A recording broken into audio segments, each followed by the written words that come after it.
než mrda.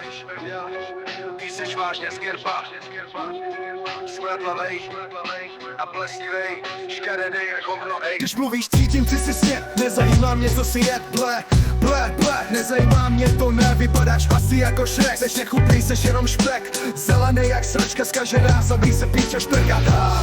Byči si prdele, prosím, proč smrdíš jak hovna, prosím. Pomož svýmu bratři školy, uklid si bordel v pokoji. Tupá hlavou kuková, matka ti zítra pobodrá, poteče ti z ní jen sádlo. Seš tak línej, že si neměníš ani prádlo, aby si skapal do rána, aby si věděl. Tak moc žereš, že ti praskne prdel.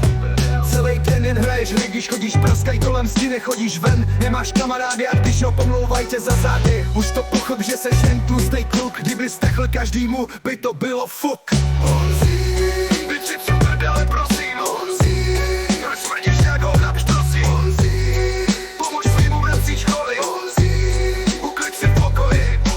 Na péro si nevidíš, ani ho nepostavíš. Máš ho zalitý jako zavlažený kytičky. Přestaň už mluvit, z kopce se jdeš stulit. Asi to máte v rodině, adresa v Šrekový bažině. Jste malý, stlustí, smradlavý, neumíš nic, jste totiž gramlavý. Až zhubneš se mi ozvi, nechci dál vídat tyhle trosky.